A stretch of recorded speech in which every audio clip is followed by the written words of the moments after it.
Hello, I'm Nick, and this is Today in Philosophy of History for Sunday, 8 February 2026. It is the 1614th anniversary of the birth of Proclus Lycius, who was born in Constantinople, then the capital of the Eastern Roman Empire, on this date in AD 412. This was Constantinople before Hagia Sophia was built, so it was a milieu in which Roman civilization was being transformed into Byzantine civilization. Proclus was raised in Xanthos on the Lycian coast, which was culturally Greek in antiquity, and the town is now a ruin. And he went to school in Alexandria. Eventually, when he was dissatisfied with the quality of philosophical instruction in Alexandria, he went to Athens. When Proclus arrived in Athens, the philosophical school established by Plato, the Academy, had endured for almost 1,000 years. This educational institution was, at the time, older than the oldest European universities are today.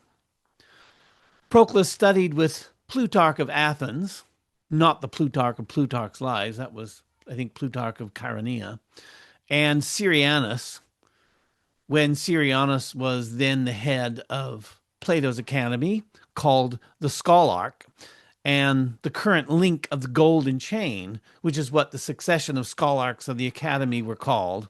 And Proclus, in his turn, became one of the last links of the Golden Chain in AD 437, when he came to head the Academy.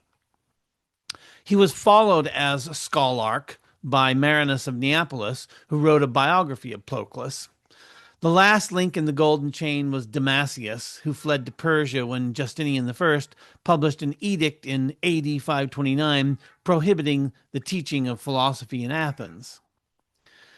To give you a sense of Proclus' place in history, when he was born, St. Augustine was an old man, but still alive, while Augustine's nemesis Pelagius had died not long before, as had Augustine's fellow doctor of the church, St. Jerome.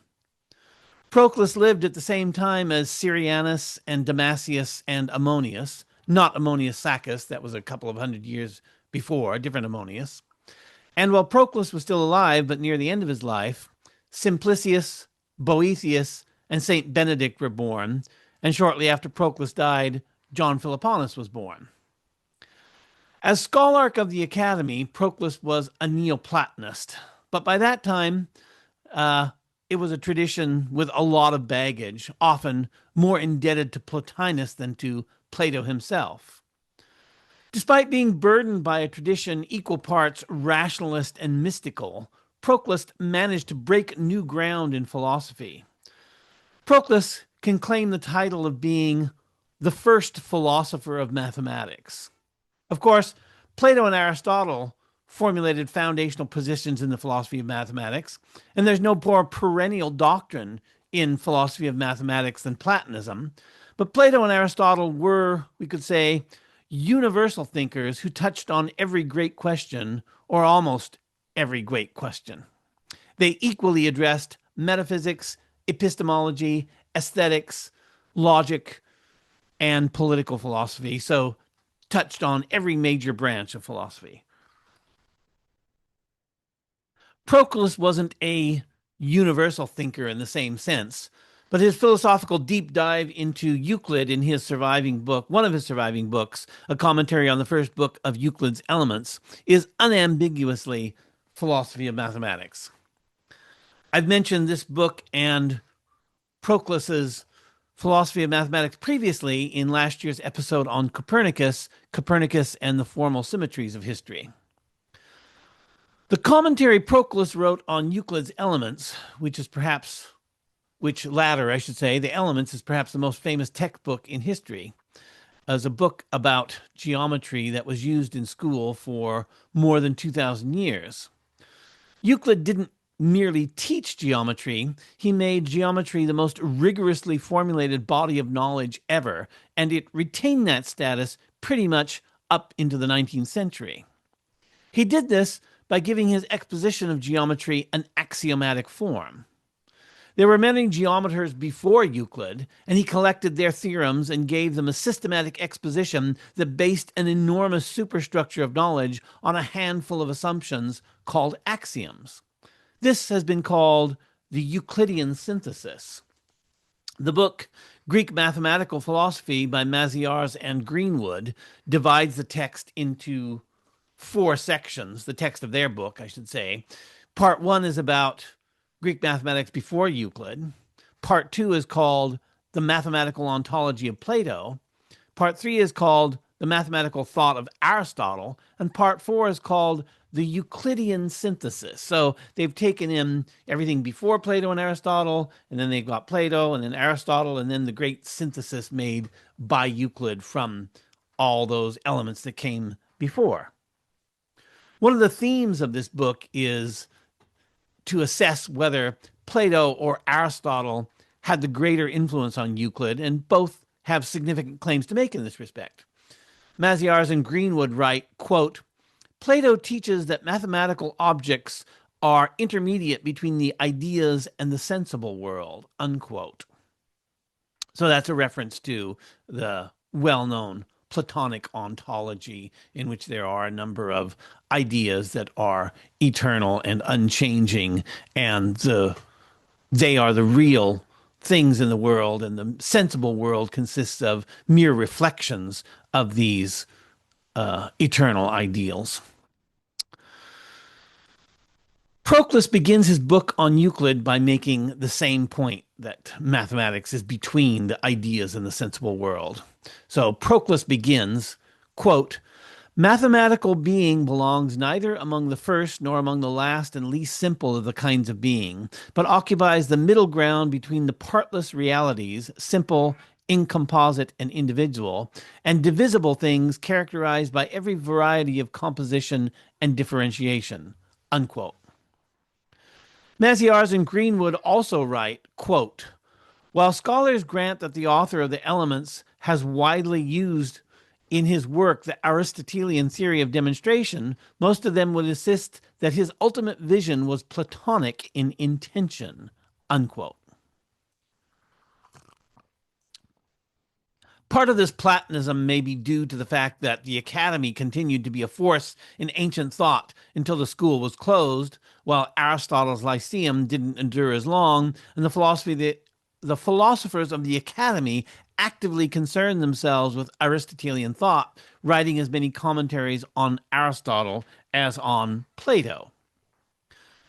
Proclus, as scholarch of the Academy, was part of this process, and Proclus's book on Euclid brought together Plato, Aristotle, and Euclid in his own synthesis. But with Proclus, it's not just about giving an exposition of knowledge, but giving a critical and philosophical account of the kind of knowledge that Euclid's Elements represents. Any attempt to reason rigorously immediately runs into the problem of where to begin. And this is where axiomatics comes in. Of the architectonic of Euclid's Elements, Proclus writes, quote, the general arrangements of its propositions we should explain somewhat as follows. Since this science of geometry is based, we say, on hypotheses and provides its later propositions from determinate first principles, for there is only one unhypothetical science, the other sciences receiving their first principles from it, he who prepares an introduction to geometry should present separately the principles of the science and the conclusions that follow from the principles, giving no argument for the principles, but only for the theorems that are derived from them. For no science demonstrates its own first principles or presents a reason for them. Rather, each holds them as self-evident, that is, as more evident than their consequences, unquote. So we could say that axiomatics is a mechanism for dredging up presuppositions of reasoning and making them fully explicit. The imperative to make presuppositions explicit I call the explicitness condition. I mentioned the explicitness condition in newsletter 377, where I called it among the most foundational exercises for formal thought. Euclid, in formulating geometry axiomatically, made the explicitness condition itself explicit. In other words, axiomatics is the explicitness condition made reflexive. To do geometry the way Euclid does geometry, you have to make your assumptions explicit up front. And because Euclid did this with geometry first, the axiomatic method is often called, and has been known for most of its history, the geometrical method. When Spinoza presented his ethics in axiomatic form, his exposition was said to be presented by the geometrical method. While axiomatics began in ancient Greece and is still with us today, it hasn't remained unchanged for all that time. For example, Euclid made a distinction between axioms, which he called common notions, and postulates. We can give an Aristotelian exposition of this distinction. Axioms are the genera of formal thought, defining formal thought in contradistinction to other forms of thought that belong to other genera and have different axioms, therefore. Postulates, on the other hand, are the differentia that define a particular species of formal thought, so that plane geometry is the species of formal thought that we get when we employ Euclid's postulates in addition to the axioms. Other kinds of formal thought would presumably employ the same axioms, but different postulates. This distinction between axioms and postulates is now somewhat archaic, and most contemporary philosophers of mathematics make no use of it. Not because it's wrong, but because it's no longer the way axiomatics is conceptualized. Today we have the distinction between formation rules and transformation rules. It's not precisely a replacement for the other distinction between axiom and postulates, but it's at a similarly fundamental layer in our conceptualization of axiomatics. Given a list of symbols for a language, formation rules instruct us on how the symbols can be combined into a well-formed formula, usually abbreviated WFF. The transformation rules instruct us on how a well-formed formula can be transformed into another well-formed formula, and so we derive one proposition from another. However, however axiomatics is conceptualized, it forces us to lay out our assumptions and each step in our argument. And that means that if anyone disagrees, they can identify the precise point in any argument where they differ. In other words, axiomatics is the antithesis of trust me, bro. Many civilizations developed mathematics, but as far as my knowledge extends, the Greek development of axiomatics was utterly unique in human history. After Euclid's time, the Hindus contributed Hindu-Arabic numerals, and the Arabs contributed algebra and built significantly on the mathematics of Euclid, but no other civilization had the idea of axiomatics independently originate within it. Moreover, no other civilization's intellectual tradition showed a significant interest in developing the axiomatic method even after Euclid's Elements had been widely circulated, probably because of the distinctive character of Greek thought as exemplified in Greek philosophy. I'm going to try to explain why this was important, why it sets Western civilization apart, and why philosophical reflection on this, as in Proclus' commentary on Euclid, is central to the Western intellectual tradition. It's not unusual to find historians who argue that up until the scientific revolution, or up until the industrial revolution, there was nothing about Western civilization to distinguish it from other civilizations. Mostly it's economic historians who are making this claim, and they're using metrics like estimated nutrition and wages for the average worker. So maybe they regard intellectual development as epiphenomenal to technological development, but it's not. The economic growth enabled by technological development is predicated upon the people possessing a theoretical framework that facilitates the development of technology. But the historians making claims like this will employ comparative measures of economic growth and technological development at different points of time in history. Other civilizations, it is claimed, were wealthier or more technological advanced than Western civilization at one time in their history. Two familiar forms of historical explanation are related to this. One of these framings is called the Great Divergence, which was a term due to Samuel P. Huntington, but it was eventually picked up by other historians, and I believe there's at least one book called The Great Divergence. Another term that's used is the European Miracle, which was the title of a book by Eric Jones. The idea is that China was once wealthier than the West, and how the West overtook China demands some explanation. This explanation has taken many forms depending upon the individual making the argument.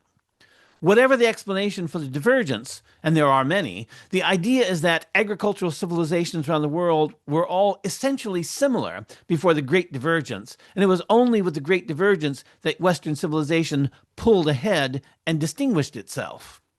The sotto voce subtext is that the Great Divergence was something of an historical accident that could have occurred with any civilization if conditions had just been a little bit different.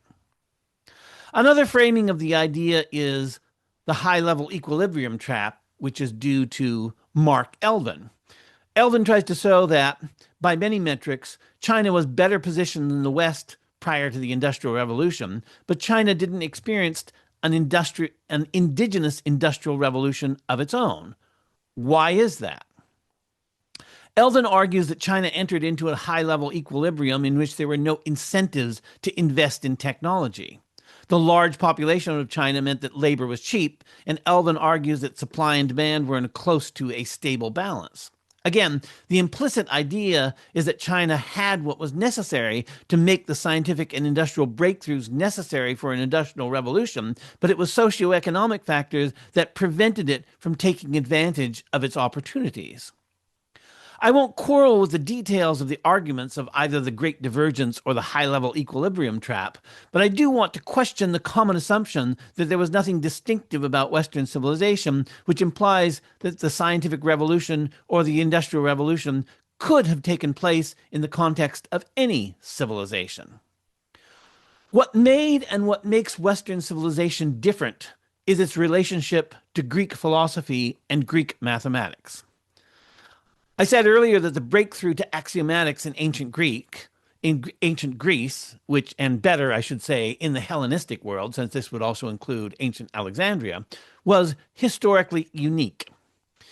Greek philosophy was also historically unique. In what Karl Jaspers called the Axial Age, when other civilizations were experiencing the foundations of Axial Age religions, the Greeks developed philosophy. Of course, every civilization has a tradition of philosophy, but Greek philosophy was different in being essentially naturalistic. In my episode on refounding history as big history, I said that Aristotle's thought was proto-naturalistic because the kind of naturalism we know today couldn't yet be formulated in his time. This was perhaps even more strongly the case with Greek philosophy prior to Aristotle. Before Socrates, Plato, and Aristotle, which was also before the Peloponnesian War, Greek philosophy was natural philosophy, largely concerned with explanations of the natural world. The catastrophe of the Peloponnesian War resulted in what we could call the moral turn in ancient philosophy. But the naturalistic orientation of Greek philosophy was never entirely lost, as Aristotle demonstrates. When we bring together the distinctive tradition of Greek philosophy and the distinctive tradition of Greek mathematics, what we get is philosophy of mathematics.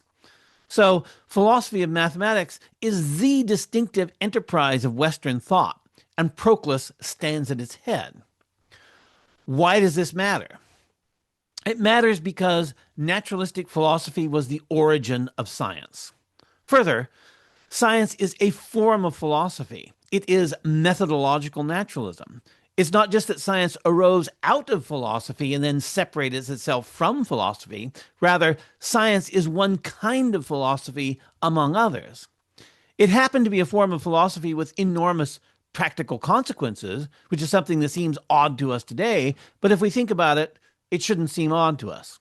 On the contrary, natural science as we know it today could only have emerged from a philosophical tradition that was already naturalistic in the way that Greek philosophy was naturalistic. What that means in turn is that the scientific revolution wasn't some random event in history that could have happened in any civilization if only there had been a Copernicus, a Galileo, a Kepler, and a Newton.